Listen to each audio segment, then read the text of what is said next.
Hello and Assalamu alaikum. This is Ramesa Ahmed.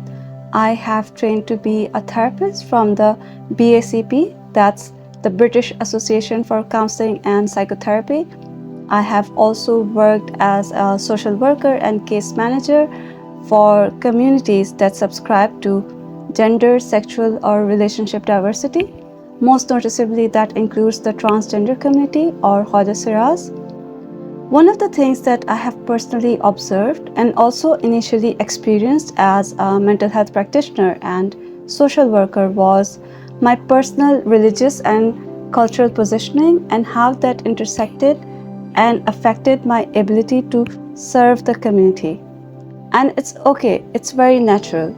All of us are raised in a certain religious belief system, all of us have our own cultures. And then when we talk about the respectful and equitable care model, it becomes incredibly hard to distance ourselves from our own realities. I know it was tough for me, and that's why I'm doing this course. We have a manual, we have these explainer videos, and we also have a lot of animations to talk about all the different issues, inner conflicts, and at sometimes areas of expertise that are just lacking in our education system that will pop up for you. If you're working for the gender, sexual, and relationship diversity or communities that subscribe to those, and you're a mental health practitioner in Pakistan, this video is for you. The first thing I want to address is the intersection of religious belief system, our own religiosity, and how that affects our ability to deliver effective care. Now, a lot of people think that it doesn't really matter, that personal and professional is different, but statistics, research, and even anecdotal references from clients and community members show that a lot of people bring in their biases into the therapy room. This is not an accusation on the mental health practitioners that have been working. It's just a reality. It's very human and it's okay, and there are ways to deal with that.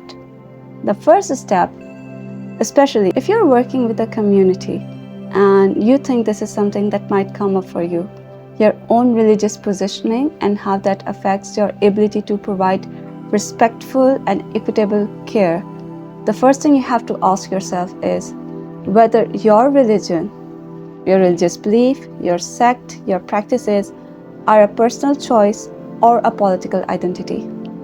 The difference is very clear. If religion for you is a personal choice, it doesn't matter what you do. You could go to any mosque, you could go to a church, you could go to a mandir, you could pray, and all of that is part of your personal life. It keeps you connected to your God. But if religion for you is a political identity, then this would be a good time to reflect on whether or not that identity asserts its power in the therapy room. I say that because the definition of a political identity is when you subscribe to a group, when you're a member of a group that is seeking some sort of power. And power does not exist in vacuum.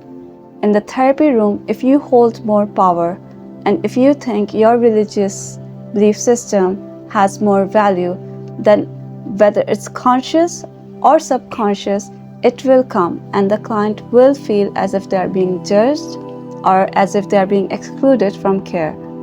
To resolve that issues, first you have to understand that your personal beliefs are more than welcome. They are yours to hold, but you cannot weave, you cannot hold a political identity and then provide equitable care in the therapy room.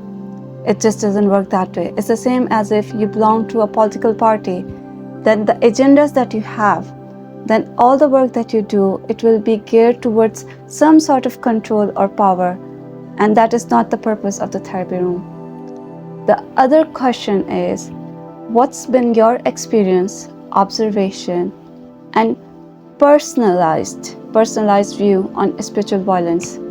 We are in a Muslim country, we are in a Muslim majority country, a Sunni Muslim majority country, and yet the majority also experiences a lot of spiritual violence. It can be this easy to dismiss somebody as being irreligious, being sinful, being deserving of hell. Have you ever experienced that personally?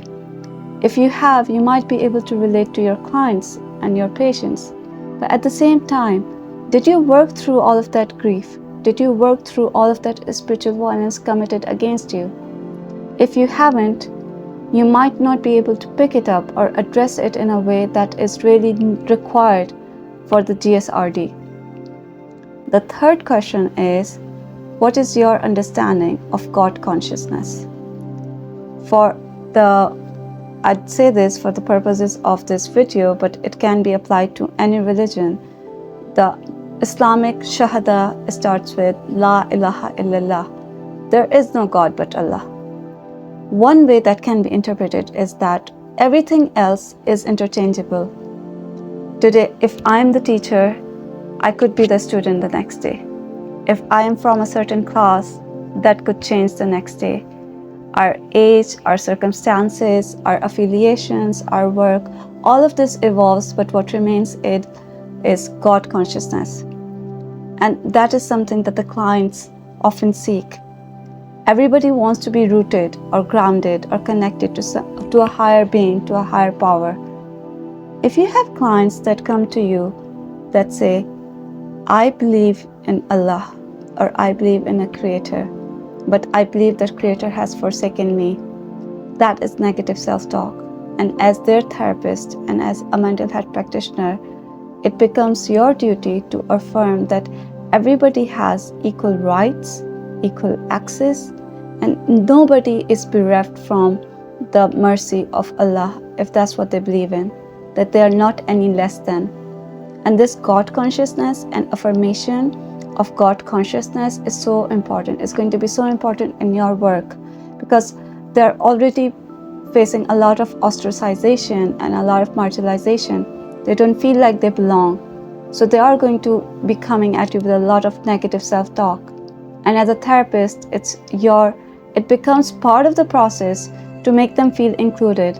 And you can only do that when you are clear in your head what spiritual violence means.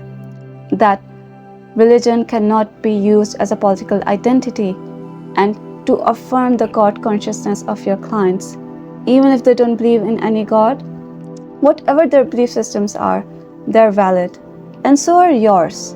And just to have space for both of them, the balancing act between somebody that feels like they are in power, somebody feels disempowered, you have to be the voice of reason in that room. If you think that this is an area of practice that you need some support with, do reach out to us. Religion is a personal matter and it is not often addressed, but we are taking the time. We have manuals, we have training material, and we have support from experts to provide. So do reach out if that is an area that you think you need to work on before you see clients.